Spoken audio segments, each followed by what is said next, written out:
gitu. Karena orang yang frekuensi tinggi, mempunyai frekuensi tinggi itu otomatis dia cenderung punya kerendahan hati. Karena orang yang berilmu belum tentu dia punya frekuensi yang tinggi loh Pak.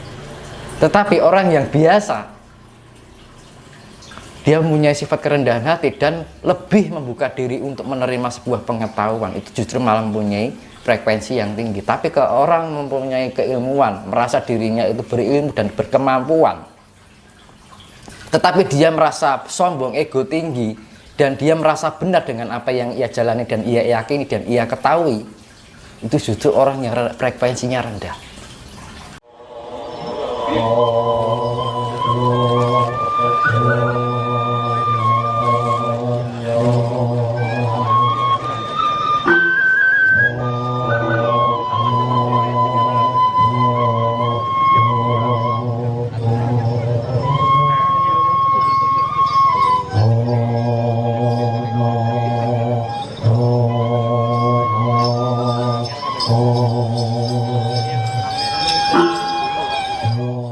Bisa dijelaskan secara sederhana, Iya. apa itu Mas light worker itu? Light itu kan cahaya. Terus apa terus tujuannya, apa misinya dengan Mas Tinus itu mengumpulkan dan menghimpun para light worker itu? Saya ambil pengertian light worker itu apa? Light itu kan cahaya, worker adalah pekerja. Berarti kan mereka bekerja melakukan perjalanan kehidupannya untuk menghasilkan cahaya. Dan dari cahaya-cahaya ini dikumpulkan menjadi suatu keselarasan. Ya namanya arus yang satu frekuensi, gitu. Nah, dari semua light worker ini tidak ada suatu perbedaan atau kontra lah. Semuanya bisa sefrekuensi. Saya mengumpulkan anak muda-muda yang bisa sefrekuensi semuanya. Nah, ketika ada kesewarnaan frekuensi ini, otomatis akan memudahkan untuk pembangkitan generasi Pak. Itu pembangkitan energi itu dari cahaya ini dibangkitkan lebih bercayalah gitu. Awalnya dari 5 orang, 7 orang, 10 orang, 30 orang, tambah terus, saya tambah terus. Saya mengambilnya gini, jadi memang saya selektif. Nah, fungsinya spiritual itu kita tidak melihat secara fisik, tapi entitas atau cahaya yang ada di dalam dirinya itu ada cahaya. Contoh misalkan ini, oke, ada cahaya ini, tak tarik. Ini orangnya pasti orangnya berfrekuensi, gitu. Karena orang yang frekuensi tinggi, mempunyai frekuensi tinggi, itu otomatis dia cenderung punya kerendahan hati. Karena orang yang berilmu belum tentu dia punya frekuensi yang tinggi loh Pak. Tetapi orang yang biasa, dia mempunyai sifat kerendahan hati dan lebih membuka diri untuk menerima sebuah pengetahuan, itu justru malah mempunyai frekuensi yang tinggi. Tapi ke orang mempunyai keilmuan, merasa dirinya itu berilmu dan berkemampuan, tetapi dia merasa sombong, ego tinggi, dan dia merasa benar dengan apa yang ia jalani dan ia yakini dan ia ketahui, itu justru orang yang frekuensinya rendah. Jadi yang namanya frekuensi itu tidak jaminan orang itu sakti atau tidak, berpengetahuan, bukan berpengetahuan, berkemampuan lah gampangannya, punya kelebihan ini, kelebihan itu, bisa ini, bisa itu, tidak jaminan. Tapi yang menjadi frekuensi tinggi itu ketika orang bisa membuka dirinya untuk terus belajar, meningkatkan kualitas yang ada di dirinya. Nah, sekarang ibaratnya gini, kita untuk menerima sesuatu kan harus kita mengosongkan gelas, kita harus kosong dulu, gitu. Kebanyakan kan orang merasa ego diri, merasa benar, gelasnya selalu penuh. Nah, untuk menerima sesuatu kan kita harus mengosongkan diri dulu, mengosongkan gelas yang ada di dalam diri kita, menerima pengetahuan masuk, disaring, kita analisa. Nah, di alam semesta ini kan ada unsur perbintangan ya Mas, ya namanya starseed, yaitu biji bintang lah dibilang. Nah, itu ada butiran-butiran cahaya yang bertaburan dari angkasa itu akan datang turun ke bumi, itu memberikan energi. Nah, energi-energi ini akan memberikan kebangkitan pada di pribadi manusia itu. Akhirnya banyak orang terjadi kebangkitan spiritual kan karena faktor itu, Mas. Nah, itu akhirnya orang yang mungkin dulunya terikat oleh ajaran tertentu, ketika dia kena taburan yang namanya starseed itu, atau biji-biji cahaya yang bertebaran dari angkasa ini, maka dia akan berubah, mengalami perubahan secara signifikan, baik secara kepribadian, secara pemikiran, secara pengetahuan. Mereka akan di mindset total, dirubah total. Makanya dengan kejadian seperti itu terjadinya kebangkitan spiritual, dan itu dimulai dari sejak tahun 2018, 2019 tambah banyak lagi, 2020 tambah banyak lagi, tambah benturan yang COVID itu, semakin orang cenderung untuk menekuni apa yang ada di dalam diri. Jadi inner work itu adalah memahami sesuatu yang ada di dalam, tidak keluar gitu loh. Nah, sebenarnya kan ketika kita bisa mendalami sesuatu apa yang di dalam diri kita pada saat itu sebenarnya kita sedang memahami alam semesta ini. Karena apa? Raga dan tubuh, segala unsur baik fisik dan fisik ataupun metafisik di dalam diri kita itu adalah penggambaran dari unsur semesta, Allah, elemen semesta ini. Dan kinerjanya ketika kita bisa memahami, oh di dalam jantung itu pergerakannya di gini, oh darahku itu begini, oh kandungan darahku itu ada apa aja, sistem kinerjanya bagaimana. Ketika kita bisa mampu menjadi inner work atau melakukan pekerjaan yang ada di dalam diri kita, kita mencari sesuatu yang mungkin sekiranya dipahami, akhirnya kita mengetahui, oh ternyata ketika kita sebelum mencapai yang namanya Tuhan itu, kita harus bisa mampu mendalami diri kita, gitu Mas. Jadi mau nek ngurdung ngotok ngono ki ora tekan Mas sebenarnya. Hanya sebuah doa itu kan sebuah pengharapan. Iya Mas. Beda kalau dengan kita sebagai inner work itu kan kita mencari jati diri. Gitu. Jadi mencari siapakah diri saya. Gitu. Bagaimanakah diri saya? Akhirnya kita menemukan apa langkah-langkah yang sesuatu yang harus kita lakukan untuk kehidupan ini. Nah, akhirnya menemukan berbagai penemuan, pengetahuan yang kita munculkan dari potensi yang ada di dalam diri kita sendiri sebenarnya. Nah, ketika orang bisa mampu untuk itu, mereka akan mudah untuk menerima informasi dari yang ada di luar planet bumi ini. Karena pola pandangnya sudah universal, tidak terbatasi atau terpenjara yang namanya dogma dan doktrin itu tadi Mas. Makanya orang Jawa itu ilmunya ilmu fleksibel. Kenapa orang Jawa kebanyakan orang terbangkitkan spiritual lari pada ajaran-ajaran adiluhung tanah Jawi? Orangnya ajaran Jawa itu sifatnya tidak membatasi antara dengan misalkan kita menjadi orang Islam wong arane kejawen lah gitu kan. Kan tidak pernah ada suatu pemaksaan kan gitu kan, nggak pernah sifatnya orang Jawa itu menyalah-nyalahkan, sifatnya itu fleksibel gitu, luas. Ajaran Jawa itu mau begitu silahkan, asal apa yang kamu jalani itu baik kan gitu toh. Jadi memberikan kebebasan untuk orang itu agar bisa memahami bagaimana kehidupan ini, entah bagaimanapun caramu, asal itu menjadikan kamu baik, jalanilah. Itulah orang Jawa. Keunikan ajaran orang Jawa seperti itu. Kenapa? Makanya orang terbangkitan pada lari mungkin kejawen atau kapitayan yang disebut orang mengatakan kan gitu kan. Lah karena yaitu tadi ajaran-ajaran Jawa itu sifatnya luas dan gitu, tidak banyak larangan. Dan justru itu akan menjadikan tuntunan yang baik, karena orang Jawa itu mengajarkan tentang keluhuran. Luhur itu kan kemuliaan ya Mas. Dan mengajarkan tentang kehalusan di dalam kehidupan ini. Iya kan? Ketika pikiran kita halus, perasaan kita halus, otomatis tingkah laku kita juga halus. Ketika tingkah laku kita halus, berarti kan perbuatan kita baik. Ya kan?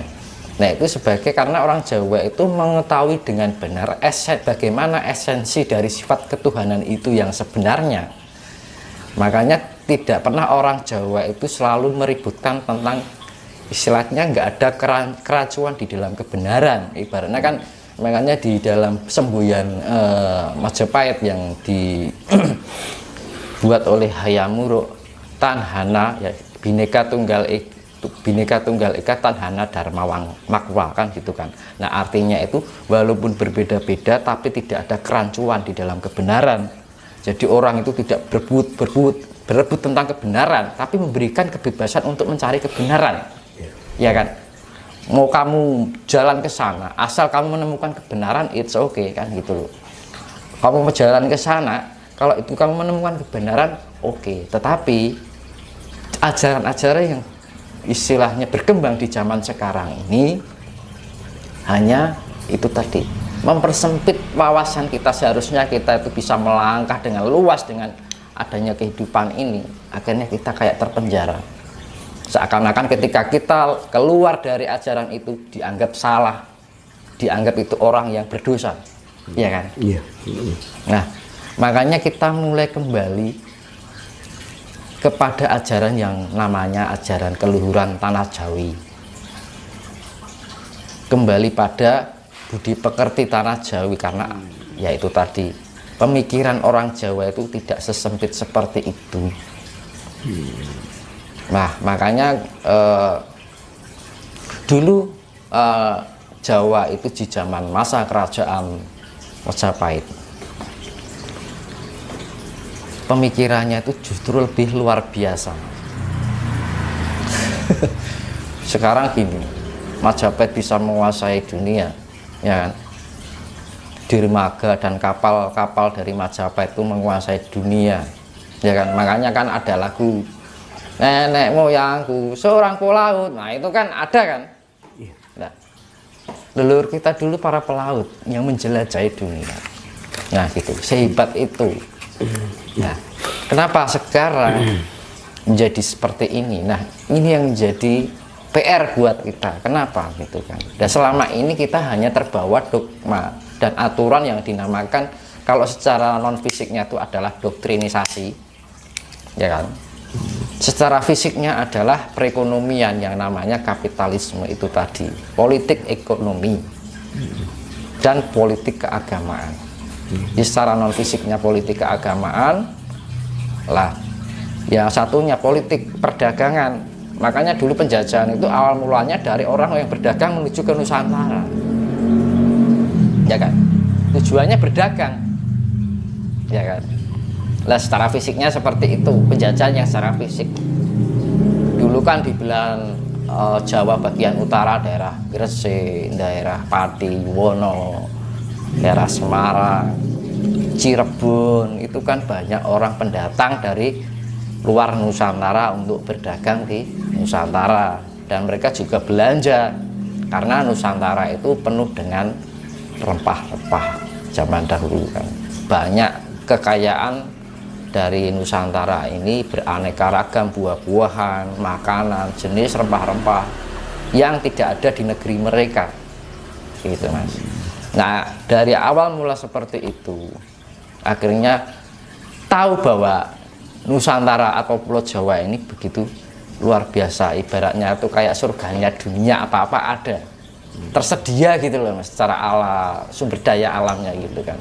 Nah akhirnya dengan politik itu menggunakan politik, pertama politik perdagangan, akhirnya membawa tentara-tentara itu yang secara penjajahan kayak Portugal, sampai Belanda, sampai Jepang kan gitu kan.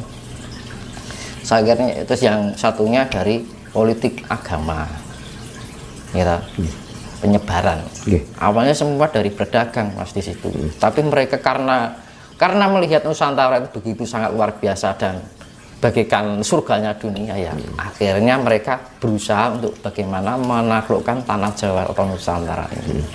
Nah ini masih katanya dengan doktrin tadi mas, bahwa seiring berkembangnya iptek kan, jadi kita tiap hari bahwa teknologi tiap hari terus ada perubahan signifikan kan.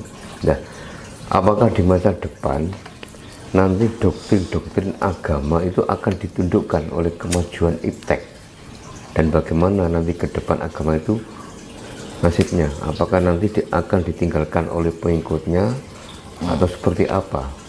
Kan suatu contoh, Jepang kan bisa membuat matahari buatan, ya kan? Karena dengan kecanggihan teknologi, ya. Itu bagaimana pandangan Mas Dinis? Hukum alam itu hukum gini Mas, kita berangkat wujud apa dan dikembalikan sebagai apa, ibaratnya seperti itu. Ibaratnya lah yang itu kan analoginya. Nah dulu contoh ya, ini untuk Nusantara ya, dulu mereka datang dari cara politik agama dan politik ekonomi perdagangan, ya kan, itu kan perdagangan juga kan Mas, sampai sekarang berkembang perkembangannya juga seiring berjalan ya Mas, penguasaannya itu loh, dari kemajuan teknologi, ya kan, teknologi ini apalagi tambah ini, akhirnya orang menjadi ketergantungan dengan teknologi itu kan, akhirnya timbul suatu pembodohan membuat orang itu cenderung untuk melakukan hal yang negatif, terlepas dari karena kenikmatan dunia gitu ya, timbul keserakahan, keangkaran, murkaan. Itu secara politik perdagangan Mas, dari dulu kan gitu, berangkat dari politik perdagangan hingga sekarang kan masih kan, ya kan, semakin pesat. Juga politik keagamaan itu juga semakin ke sini, agama itu tidak bisa menjadikan baik, malah menjadikan, tahu sendiri kan keadaan sekarang bagaimana ya Mas, perang dunia gara-gara agama, wilayah, perdagangan, ya semua itu mulek nih Mas, karena manusia itu sudah kehilangan jati dirinya ketergantungan dengan sesuatu yang ada. Yang pertama doktrin, ya toh, keduanya adalah politik perdagangan, akhirnya timbul suatu imperialisme dan akhirnya menyebabkan kapitalisme Mas. Oke, kita lanjutkan Mas. Indonesia ini kan negara besar kan, sumber daya alamnya kan juga berlimpah, surganya dunia, ya kan, surganya dunia. Iya. Dan kenapa kita ini masih aja dari dulu menjadi negara berkembang, ya kan, kalah dengan negara-negara tetangga kan, mulai dari teknologi, ya kan, dari segi pendidikan dan lain sebagainya. Nah, apakah dengan banyaknya agama, ya kan, kepercayaan yang ada di negara kita ini sehingga mengakibatkan bahwa negara kita itu ketinggalan jauh dengan negara-negara lain, padahal kita ini termasuk negara berlimpah, ya kan, kekayaan alam banyak. Mas Dinis tadi sendiri mengatakan bahwa Indonesia surganya dunia. Ini gimana pandangan Mas Dinis? Alurnya ya Mas ya, yaitu tadi alurnya itu pertama orang berdagang di Nusantara, bahkan orang mereka mencari bahan-bahan makanan, kebutuhan kehidupan yang ada di Nusantara yang tidak ada di negerinya. Awalnya seperti itu, ya Pak.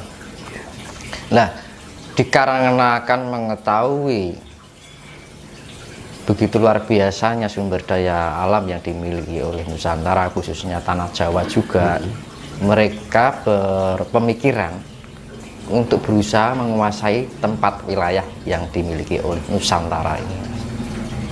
Nah, akhirnya mereka mempunyai siasat, yaitu dengan politik adu domba, ya Mas, dari kekuasaan kerajaan yang ada di Nusantara, yang menjadi incaran utama adalah kerajaan Majapahit, karena mereka itu punya taktik juga Mas, karena orang Jawa itu benar dia, mereka itu memang karena sejak keruntuhan sejak dasarnya di saat itu, setelah sepeninggalan Hayam Wuruk itu terjadi banyak peperangan antar saudara di Majapahit karena perebutan kekuasaan. Nah, Majapahit menerima kelemahan-kelemahan di situ. Sebenarnya itu juga hukum karma juga bagi Majapahit karena terjadi kisah Bubat, dan kisah Bubat itu sebenarnya bukan kesalahan dari Majapahit, karena Majapahit dulu tuh ada blok kiri, ada blok kanan Mas, gitu. Dari dulu tuh Majapahit seperti itu, kayak perang paregrek ya kan.